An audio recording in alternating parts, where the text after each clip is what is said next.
Hello and welcome to My Favorite Games, a podcast for game designers to geek out about games they like to play. Today I'm super excited to host Dave Hadden. David is a serial entrepreneur and author who's traveled to over 75 countries around the world, working to restore ancient buildings, climb mountains, sailing, play music, and training healthcare workers. World creation for RPG campaigns inspired by ancient Egypt combines all of his passions and experiences, and his current project, the Kingdom of Keshinar, has been developed for over 20 years. I have a lot to ask about that in a second. But first, David, thank you so much for joining me today. Oh, thanks for having me. Appreciate it.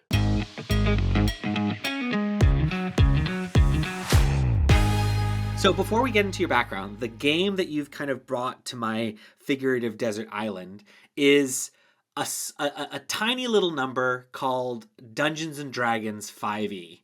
Um, it's a little obscure. People might not have heard of it before, but tell me about it. Like, what's so special about D&D in general, in your view, and what do you love about it?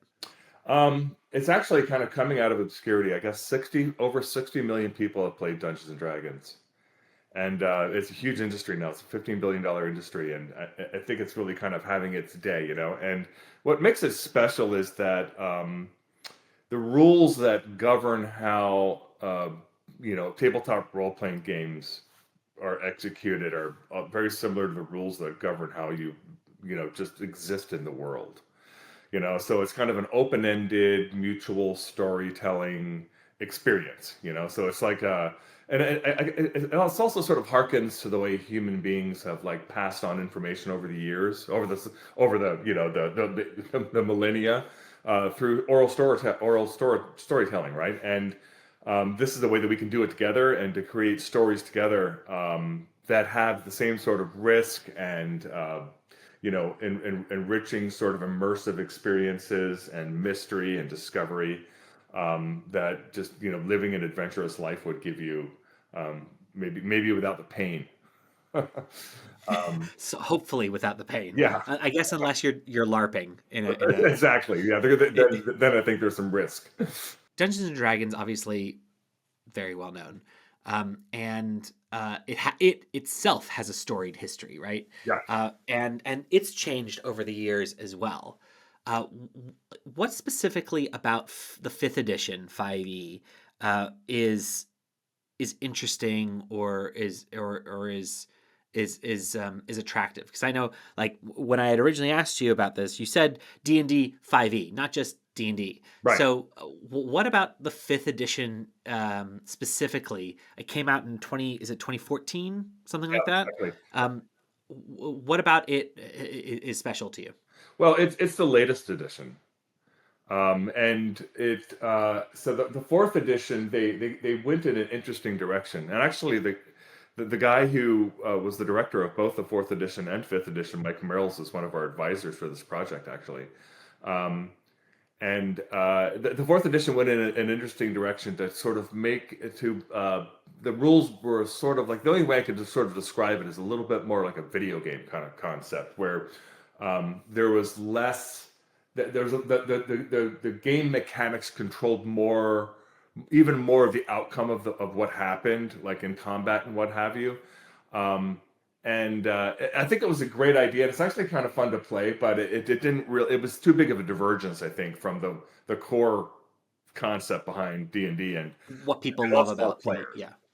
And then 5e really rescued it and brought the whole thing back, and now it's just sort of taking off again. It just got back to its roots, really. I think essentially with 5e. And were you a Dungeons and Dragons fan before 5e? Oh yeah, like I've been playing since high school, so I've been playing for over Cool. 40 years. Yeah. So why does something like Dungeons and Dragons even need multiple editions? Because obviously it's changed quite a bit over the years. But and there's an announcement for a sixth edition, which I think they're calling 5e plus D&D 1 or something like that. 2024. Yeah. Yeah. What do you think is behind? I think one would like to think that it would be like a refinement, but as you said, like the systems can change quite drastically, and new concepts can be kind of explored. Why does D&D need new editions? Well, interestingly, all the previous editions are still played avidly. Of course. And so and actually our content doesn't really care. It can adapt like effortlessly to pretty much any of the editions, with an exception of 4 perhaps, because 4 isn't really played that much anymore. But 3, 5, and OD&D, original D&D, and all those editions are still played. So you go to a con, and people are playing like all the different, the major versions of it. And the reason why it needs to, it doesn't necessarily need to evolve from the earlier editions. New rules give you things like new spells and new things you can do in combat, and and it's sort of this delicate balance between live action role play and keeping it sort of relying heavily on the role play, but the rules are the rules are fun too, because it gives you new spells and new things you can do and new new species to play and new subclasses to run and that kind of thing. And so for me, honestly, it's more about the storytelling and the role playing. So I'm kind of a little bit rules agnostic. For me, what I liked about 5e is it's really easy to learn, easy to pick up, both for the game master and also for the players. And so that was a huge, whereas the competitive kind of a public domain version of it, Pathfinder, the books, like the rule books for Pathfinder are like this, right? The rule books for 5e are like this. It's just like one book you have to read and you're up and you're playing. Like it's really quick and easy to run. That's what I like about it. So it has the sort of complexity, but at the same time, it's also quick and easy to run. Plus, Gets out of the way. yeah, And and lets you Wizards of the bring it. Coast also has created an open gaming license for a portion of the content. Yeah, big controversial thing, right? Yeah, Still, big. for a company that's has $1 billion product like Dungeons and Dragons, like it's a wonderful thing that they've done, is in terms of saying, okay, they want to allow all these indie game creators, content creators like myself, to be able to build content for the game, which helps really expand it dramatically, right? And that enables that. So it sounds like mechanics are there to serve a purpose, to get you moving, but it's more about the theme. Is it fair to say that for you, like, it's more about the theme, it's more about getting out of the way so that the story can be told, versus uh, uh, discovering some perfect new way of calculating, modifiers? Yeah, oh, absolutely, yeah. So, And there's almost always somebody at the table, a player that understands rules better than I do. yeah, yeah. When you look for RPGs to play, is that guiding you? Are you looking for, because there's a vast amount of of different types of spanning way too many genres to name. Are you actively, like, do you use that as a way of testing out new genres, or do you know what you like, and you kind of go for that from a thematic perspective? Actually, I love just a lot of different genres, like science fiction, horror, like Cthulhu. Uh, I'm pretty, and also like historical, like really historically accurate role play, combat, like historically accurate combat, Bronze Age stuff, or like medieval kind of things. So I love all of that. I don't have a lot of time these days to play, because the Keshnar is just all consuming. This project is so much work. So I don't get to play nearly as often as I'd like, but those are the kinds I like to sort of span the gamut. Although my preference is for usually historical settings and for historical accuracy. I like, assiduous historical accuracy, because it gives me a better sense of immersion. Um, and I'm not, like I said, I'm not married to 5e. There's other systems that I like to play, like RuneQuest is a really good one that I've spent a lot of time playing. Thinking about historical accuracy, that does seem to be like a pretty big deal when it comes to looking at Kingdom of Keshanar, and how it is that you're approaching this. You even have an Egyptologist on board the team, Yeah. right? So I guess first, before we get into it, just catch us up in terms of what is the Kingdom of Keshanar. Who's it for? Good question. So it's for kind of like teens and up, players of TTRPG. Initially, like I said, we're doing it for 5e rules and 5e plus, which is the new edition, which has got some changes. But then after that, we're going to be adapting it to Pathfinder. and probably the Universal Gaming Engine, which is a RuneQuest system by Chaosium. So we're trying to identify good systems to adapt it to. So it's really for us, it's more about the theme, and less about the game mechanics. I mean, the game mechanics unfortunately do play into the theme a little bit, so there's some kind of limitations there. Yeah. But basically, the idea is that it's what would ancient Egypt have been like if the gods, the magic, and the monsters were real in sort of an alternate universe, right? Which we call in Keshanar, which is similar but different, right? And so we're not trying to create a historical reenactment of ancient Egypt. We're trying to share a lot of the stuff that's really cool about ancient Egypt in terms of its culture, its technology, like the architecture and the gods and its lore, and what are the really cool things about that also lend themselves really dramatically to expressive and like high fantasy, role playing adventure, right? Yeah. And putting that all in a sort of alternative setting, and that's what Keshanar is, which is why we have an Egyptologist, which is sort of over the top, right? But we want to be as historically accurate as we can without sacrificing the fun. I know exactly what you mean. You want hardcore Egyptian fans, ancient Egypt fans, to see it and to have deep respect for it because Right. they've done their homework, and because of that it for someone who isn't really deep into their ancient Egyptian lore, it'll just come across as so much more complete and Yeah, more put together. we just don't want it to be like a regular old adventure with sand and mummies. Yeah, exactly. And hieroglyphs that don't Yeah, mean anything. really don't mean anything. Yeah, Yeah, well, so yeah, probably yeah. these don't mean anything actually. No, well, I wouldn't expect that, I but have like, no idea what it says, but it looks cool. um, 20 years. Talk to me about the fact that you've been working on this for a long time. I said in the opening, you're well traveled. You've been involved with restoring buildings. What has your life been like that has brought you up to this moment?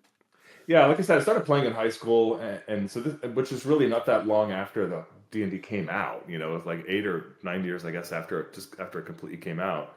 Not that much younger than like Gary Gygax and Dave Arneson, the creators. Um, and uh, and so I played really hard. And then one of the first module that I ever played was Desert of Desolation by Tracy and Laura Hickman, which they were two of the first professional module writers that were hired by TSR to kind of write content for the game. And that was the Egyptian theme, lightly Egyptian themed, right? It was in a sort of Egypt-like environment, but it was a great module, and they were great writers. They went on to do incredible things for Wizards, now Wizards, right? In terms of their creations, but that kind of started my love affair with ancient Egypt. Actually, it was just that module, and it was the first one I ever ran. And now I didn't. I started home brewing my own content immediately, So I don't run a lot of modules. I run a lot of stuff that I homebrew, and I kind of plunder modules for ideas and what have you. So I didn't do any of that with the intention of creating my own system for publication. It's just to create a fun and environment for my friends to play in, right? So I went to this boarding school, and so we were kind of stuck there, year round, and D&D was a nice outlet for us. And it was interesting. I call it Hogwarts because it was a British style boys boarding school in Canada that my uncle very generously sent me to, and actually it is the style of school that the Hogwarts stories are based on. Except that there was no magic and no monsters, like no fairies or anything like that. But then D&D brought that into it also, for us when we discovered that. So then I ran it. So I took a hiatus during kind of the fourth edition rules and also I was traveling a lot and starting businesses. I didn't have time to play really for probably 20 years, right? And then I got back into it, and got back into it pretty hard. And so I kind of resurrected that campaign and ran it for 10 years, with various groups. And then after that, I said, I should just publish this. How hard could it be? I've got all these notes and I've done it. I've run the whole thing, all the way for 2 years at a time, 4 times. That's 8 years solid playtesting. It should be easy. Yeah, famous last words. And how long ago was that? That was about 8 years ago, 10 years ago. So pretty playing it really heavy in the last decade, and then 4 years ago, I made the decision to, like 3.5 years ago, I made the decision to publish it, and so then I put a team together, started investing in it, and writing it really hard, for publication, and that's been a very eye-opening experience.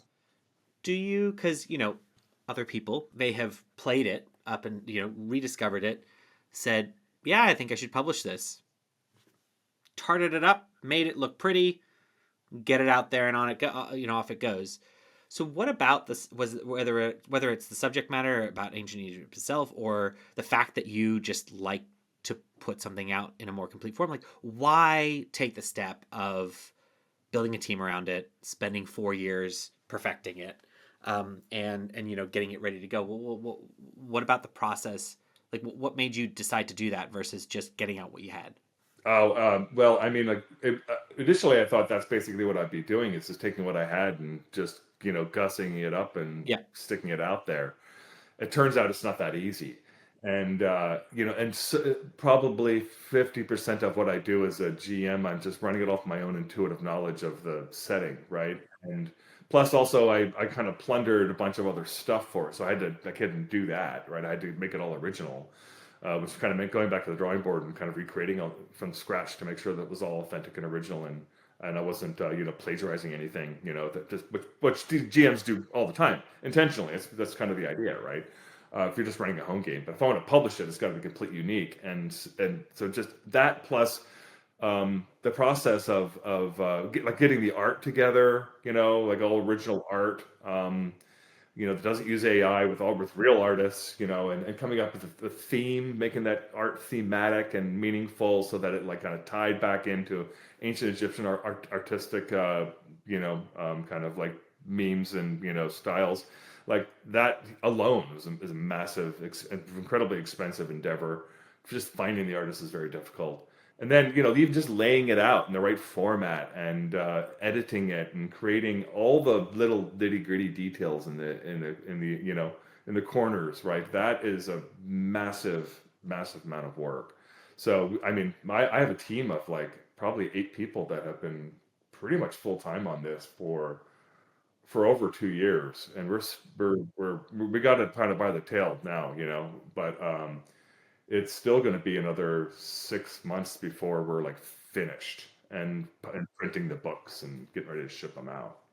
Do you, like a lot of game designers I talk to, there's always this tension between making it perfect or getting it making it better versus making it good enough, Yeah. and never being happy about what it is that you're sending out. Are you affected a little bit about the, with that? Like, how do you see at what point is it quote ready versus whether or not it's you're happy that it's ready, if that makes sense? Yeah, we've got this sort of healthy tension between me and my two. I've got 4 contributing editors and contributing editors and authors.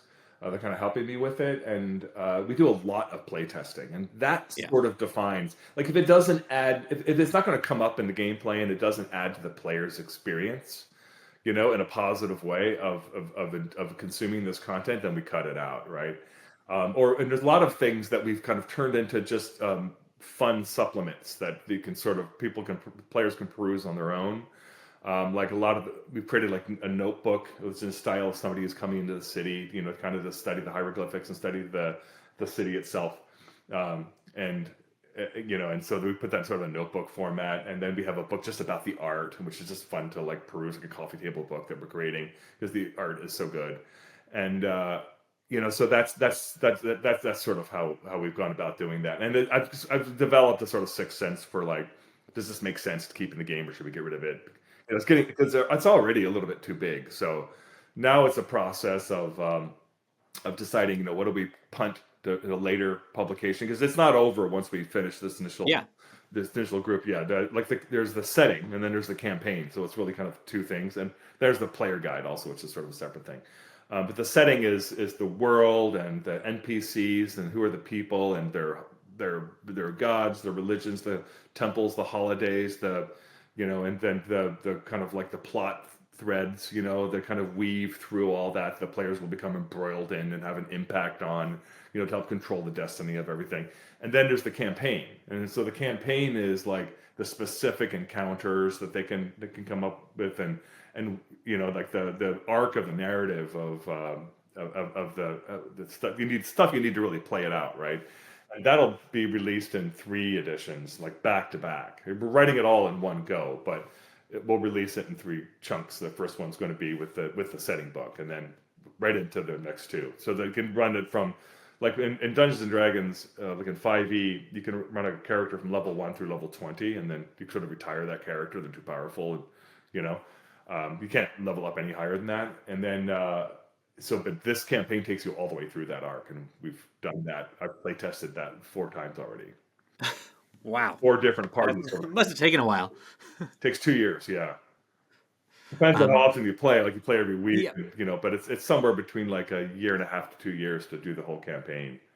But then you don't. But also, like any game masters can just buy this and plunder it for their own homebrews too. Sure, you sure, can just of take course. the city instead of run the whole world. You can just take the city of Keshnar and just drop it into your world and run it that way too. One thing that you said before, there might be, there's a lot in there. There might be too much in there already. You say that, but it's also, as you're saying, it's not just the campaign, it's not just the various guides, but it is an entire mind space of lore that you can then use in a whole bunch of different ways. And it's not just, I think a lot of folks might think, all right, cool, it's going to be a nice book. Like it's going to be a nice 5e book. You're doing miniatures. You're doing you were mentioning all the different types of experiences. You've even created the city using like Unreal, and people can browse it and go in a 3-dimensional space. Yeah. So this isn't like a small little hey, let's have a fun story and just make a 5e supplement for it. I think even I don't know. I think I read on your site somewhere about 5e and you used the word supplement. I'm like, no, it's not really a supplement. It's so much more than that. But what was the motivation? Was the motivation behind that, behind doing all of that work? You didn't have to create an entire world in Unreal Engine. Is it because you are passionate about the space, or is it because you just wanted to tell a story, or you just thought it would be cool? Well, so I'll talk about the Unreal Engine thing in 1 second, but the rest of it, in terms of like creating the Yeah. minis, the STLs for the miniatures, and all that other kind of stuff, that's the minimum bar that has been set by other indie setting creators now. It's like they do all of that stuff, and if you don't, you're not measuring up. And really, it's all the tools that the game master needs to just be able to run the whole thing in a really immersive and effective way. Now, the thing that's unique is that we built the city, the whole city in Unreal Engine. And that was an evolution. It wasn't even my idea. So I got to give credit where credit is due, right? And even if it is your idea, you always want to make it somebody else's so that they run with it. Do the heavy lifting for you, but secret to management. But no, it's a guy named Bella. So when I was decided, okay, I'm going to publish this myself. The first thing I did was just started trying to recreate some of the assets and art and everything without rewriting the entire story arc. And so because originally the way I had created the map is I had found this huge etching of ancient Jerusalem, which was digital, which I could sort of Photoshop in pyramids and an ocean and a port and everything to make it look like my city, except that it always had this, and then the temple, the original Jewish temple, that was the palace of the Pharaoh, and the architectural styles were wrong, but it sort of worked, and it was fine. Nobody cared, and it was big and it was cool, but I couldn't use that, right? Because I didn't have the IP rights for that. Plus, it was the wrong style. So I got in the process of getting that kind of created. I went on to Upwork, which is where I found almost everybody in my entire team, except for a few of my friends that are involved, and found this guy in Hungary that was a 3D artist, but he was first he was started making a few maps and sketching them out, and I didn't like it, and then he was like, well, why don't we just create it in 3D in Blender? And I'm like, sure, let's do that. It sounds interesting. Man, that took 3 years. To rebuild it. And actually, it was the wrong move because he rebuilt it kind of in the style of that ancient Jerusalem city, Yeah. and which isn't the way ancient Egyptians built things. They built things in grid lines, not squirrely little streets. Everything was on a grid and like very Yeah. linear, and and then also by the time I had finished that process and I'd fully committed to this, like full time, because I'm doing this full time now, and I was like, okay, so then I discovered Unreal, and a friend of mine, a guy that I encountered also on Upwork, was like, why didn't you use Unreal Engine? Because like then people could run around in it. I'm like, you know, dope. So we tried to port the whole thing into Unreal, but all the sizes of everything were wrong. And so basically we had to start all over again. So I made the decision to ditch that, redesign everything properly in Unreal, to dump that 3 years worth of work. I mean, a lot of it sort of came over. You can see in broad strokes it's very similar, and then I kept using the old guy Bella too, but also this new Unreal Engine team. And then I even had one of my illustrators was an architect, and so I would sketch up the way I wanted the buildings to look. We redesigned a lot of the buildings to look more like ancient Egypt, And so then he would actually create architectural elevations, and then hand them to the 3D team, and they would just build it again in Blender, but the right size, and and then drop it into the city in Unreal. So now, yeah, the whole thing is built in Unreal. Spent like way more money and time than I anticipated doing that, but I think it's a really cool innovation. So that outside of gameplay, like you don't use it when you're playing. It's a player aid. It's really just an interactive map. So outside of actual game time, the players can run around in it, click on all the buildings, get information about them, and kind of familiarize themselves with the city, in a fun way. You can't interact with NPCs or anything yet. Like that's, like creating a video game is incredibly Yeah. expensive. Like we're not Yeah. doing that, right? But it is a really nice map. And then the GM can also use it for like if he wants to create an encounter in an unusual place, just go over it, fly over that section, take a screenshot, dump it into roll into Roll20 or Foundry or something, and now you've got a VTT map handy. And then we're also using it for endless art, like you've seen. So we take screenshots of it, and of course, a lot of times people think it's AI, because but it's not. It's a screenshot of something we hand built inch by inch, over the course of 4 years, in Unreal Engine. But then we actually overpaint it, those scenes, overpaint them, again, to make them match the rest of the style of the art in the book. So the whole thing's been an enormous level of effort, but it's super rewarding and fun. And I think that this is an innovation that we're bringing to the industry. And so thinking about then the industry, so you're launching this on Kickstarter, and this is your first. This is your first title. Why? Talk me through the decision making process as to why you went that route versus, let's say, trying to work with a publisher or launch it in another way, like launch it on your own, Yeah. but in a different way. Why the crowdfunding route? I really had no idea how to do it, right? I mean, I've published some stuff in the past, mostly sort of scientific stuff. And I've started 2 books, which I made most of the way through and didn't finish. And so I had some fleeting familiarity with the process, but in D&D I had no idea how to do it. Basically, there's 2 routes that you can take. You can use DM's Guild, which is sort of Wizards' sort of third-party content publication portal. And if they accept it and they publish it, they own the IP, and you get a royalty or something.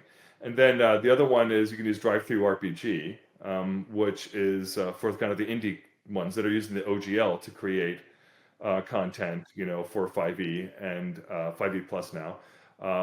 And then you retain ownership, but like you don't get the benefit of, you don't get the lift that you get from Wizards, right, and everything they do. So this is a passion project for me. This is the line where I lose all my money. Is this the line I get in to lose all my money? All my retirement savings. So like I've been working on this so long, and I have so much of my soul poured into this that it's more important to me just that I get it out to DMs to play. And kind of a third party objective also is to kind of unite stranded DMs and players. Like so many people I talk to, like, oh, D&D, I've always wanted to do that. I've always wanted to play, but I can't find a game. Or GMs is like, I've always wanted to GM, but I don't have the support, We want to provide that. So it's kind of our secondary objective to producing this content is also to kind of help connect those groups together. And also like, we're going to be like podcasting, video podcasting every week, answering questions, like this is it. Like this is our product. We're not trying to create a whole bunch of games, and like no, we're just doing this. This is all we're doing, right? Is Orthane, this world, and Keshinar. And so it's more important to us that it gets out there. And so that's why we decided to self-publish it. Um, and I had just kind of enough cash to do it. That's been another thing that's been very uniquely eye-opening is how incredibly expensive it is to produce this kind of stuff. Like this is vastly more complex, more expensive, and more time-consuming than writing a book, writing a novel. Totally. Could be also because, I mean, to a certain degree, there are some elements that you can, take on yourself, take away craft and bring out. But the moment that you're dealing with a multifaceted artistic element, you have to then work with people, manage people. You have you have to have realistic timescales, a budget check-in, and so from there's that theory of organizational development where you every time you multiply by 3, you get increasingly complex relationships, and you are running a team on this versus writing yourself and maybe working with an editor. That would take forever. Yeah. Yeah. If I tried to do this whole thing myself, it would be sand. It would be a module with sand and mummies, But doing it this sort of really immersive, authentic, we're like I spend 1,000 hours researching ancient Egypt and 1,000 hours playtesting this stuff. That's the level of commitment that's required to make it good. And we're not going to do it unless it's really good. Because we're going to put it out there, and I don't want people to come back and say, "Wow, it was okay." I want people to come back and say, "Oh my God, this blew my mind. It was amazing." And that's our goal. In order to achieve that, it's like you want it fast, cheap, or good. Pick two. We're Yep. going good. And we want it cheap too, right? Essentially. Of course, we want it cheap too, so it's going to take us a while. No, so Egypt as a theme, as a subject matter, obviously is perennially popular. Ancient Egypt, Yeah. But as you say, the as a theme, it can be done in a very I don't know, a surface level approach. It can be done highlighting certain elements of the culture. But what specifically about ancient Egypt is different and unique when it comes to designing a whole world? Yeah. So there are things about ancient Egypt that I've discovered through this process that people should know. That's just incredible, interesting stuff that they should know. For instance, that ancient Egypt invented the D20. So like the universal tool that 60 million people used to play this game, right? Here it is. Here's a replica of it. So it was discovered in an Egyptian tomb in 2200 AD. So like over 2,000 years ago, or 2,000 years ago-ish. And it's in the Mesopotamian Museum of Art. And so this is one of our Kickstarter items. We've created a replica of it. This guy had already done it actually, but I had him add the Arabic numerals in also because it has like these Greek and also unknown symbols on it. But it's just gotta wonder like what did they play? What games are they playing with this? Right? Yeah. Of course they had games. Yeah. And it's so many fascinating things about their culture. Like I love the pantheon and the gods and the stories of those gods and how they interacted. It just lends itself beautifully to it. They had magic. They had hundreds of codified spells. They invented like the clock, the sundial, right? And also the water clock, so that when the sun isn't out, you can tell time. And and they were to this day we're trying to decipher how they built things. They're even the simplest ways, like how did they carve this stone? These massive blocks. We don't really have ideas about how they did it, but it's only now that we're starting to really unravel some of these mysteries, and we're just scratching the surface of it. Plus, their culture was just so fascinating. That the equality of men and women, was first and foremost. Like if you were a woman in ancient Egypt, 3,000 years ago, maybe probably 4,000 or 5,000 years of history, then you could serve in political power, places of political power, or be pharaoh. You could have power over men. And also property went down through the matriarchal line, to maintain family stability. So like just so many things that took us 5,000 years. Like women didn't even get the vote in the United States until within the last 100 years, right? Let alone have true equality, and they had that, right? So they were an advanced civilization, and in many ways much more advanced than we are today. And some, stuff wiped them out, like, desertification and succession wars and invasions and things like that. Stuff kind of beyond their control, right? That kind of took them off the board, right? But and also there's so much mystery too, like the pre-dynastic stuff era. We know so little about it. You got some of the greatest technology, like the pyramids and like the Great Pyramid of Giza and all these vases and everything, they've created. Like they have these granite vases where the granite's so thin, you can see the light shining through it, and they're accurate to a millimeter, to a fraction of a millimeter. Alabaster. Uncharted X does a lot of work on these, and because I think that it's sort of engineers, start to take an interest in this stuff and say, wait a minute, because it was Egyptologists and archaeologists before, and they're not engineers, right? And so engineers look at this saying, hold on, like we would have a hard time making this today. Like with all of our technology, like Great Pyramid of Giza, 2.2 million stones, like all beautifully manufactured, and some of them, the granite comes from hundreds of miles away without the wheel, and with copper tools, like how did they do this? It's just that, and so that part just really fascinates me. So it's a hobby for me anyway. In fact, I'm going back in December for 2 weeks to do more field research with members of my team, actually, like so they can be on the ground and experience it. So like that's the level of commitment we have towards this. It's really just, this whole thing is a massive passion project, right? It doesn't make, like, if Wizards built this, they would, or any gaming company, a big gaming company, they would never put this much effort into, the level of detail that we bring to the table. You also mentioned earlier about AI. You had a passing mention about that.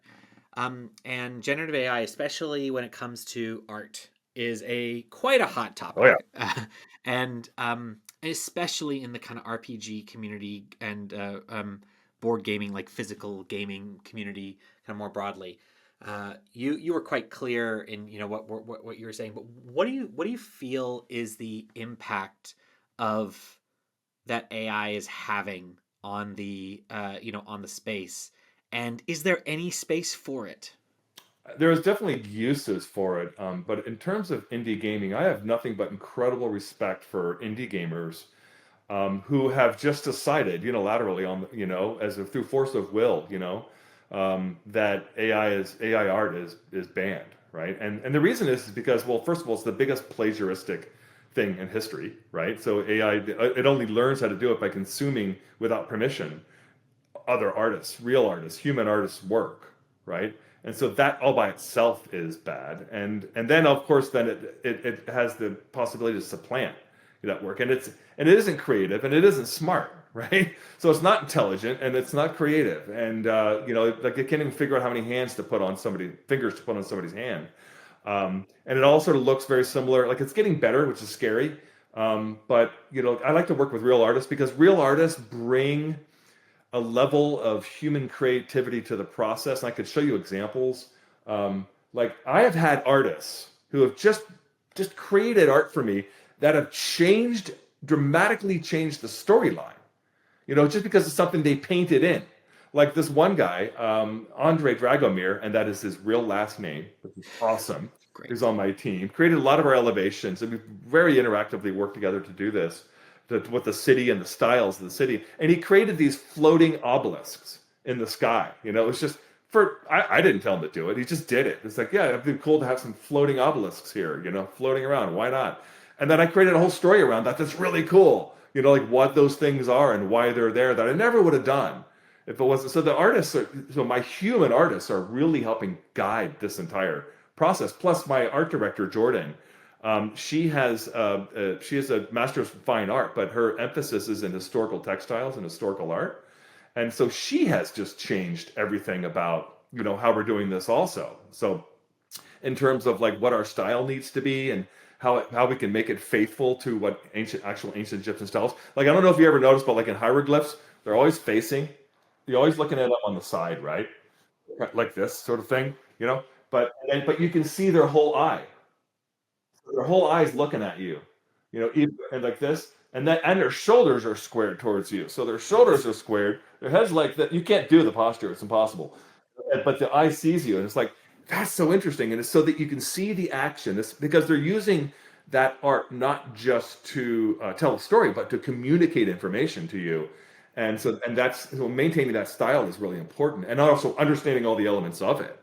Like that's something I never really thought about. But yeah, that's true. They're always pointing this way. The shoulders are always squared. The head's always this way. You can always see the entire eye. Like those are important things. And so if you miss those details, then it communicates to people that have any knowledge of this at all that you don't really know what you're doing.